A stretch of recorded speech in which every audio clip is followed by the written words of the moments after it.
Hi guys, my name is Erica and I want to talk to you guys about homelessness and why it's such an important topic and there's not much being done about it.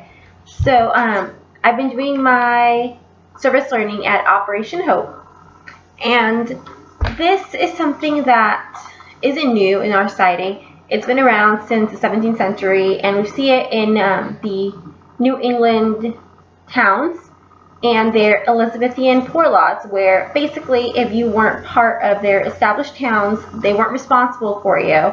No one would look out for you, no one would provide anything for you.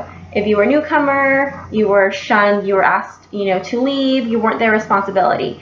And those laws is kind of carried on today, where you have to be an established member of the city or state where you want to get resources and help for.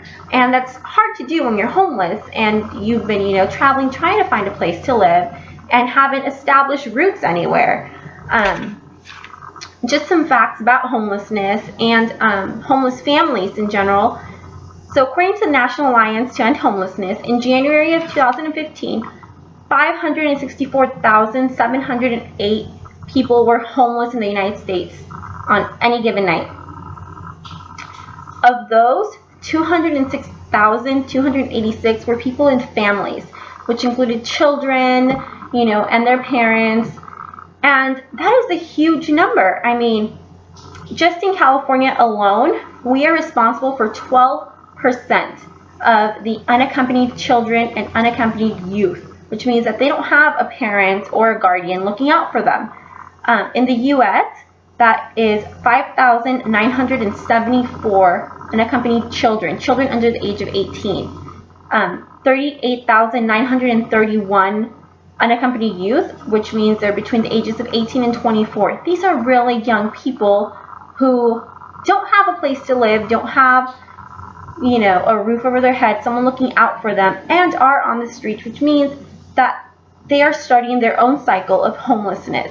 Which brings me to why I'm passionate about this topic, which means that I don't see enough being done to help our homeless population. It's kind of something that we don't talk about, something that we ignore. We try not to, see these people, or maybe we see them on the street, we look away, we try not to, get involved or acknowledge that they're there, but they are, and they're not going anywhere unless we help, which comes back to why I chose Operation Hope.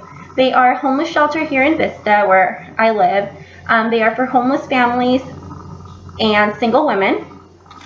They opened in 2003, and the first year they were opened, they gave out hotel vouchers for people to use. They noticed there was, a need for there to be assistance for the homeless, especially homeless families.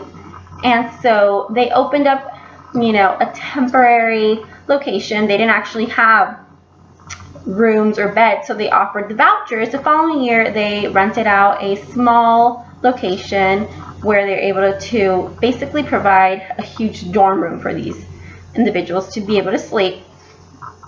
And they have a brand new location that opened up, I believe, 3 years ago, which houses a lot more families. They have individual rooms. They have 11 family rooms, and they have one dorm room, which houses 6 single women.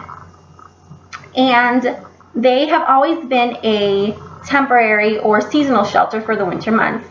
This is actually the first year where they will be opening up their doors in August as a year-round shelter, which was amazing news because they do so much work with the community. I had the opportunity to interview Beth Hollick, who is one of the administrative directors of the center, and she just gave me some information that I wasn't really aware about. Some of the things like funding, where it comes from.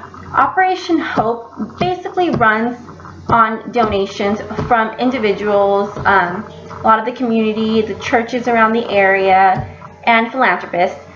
So I was really surprised how there isn't enough being done to promote their work, enough for people to know that they're there and give them some help, donate your time, which is just valuable to them. They rely on, volunteers giving their time, their energy to help them out.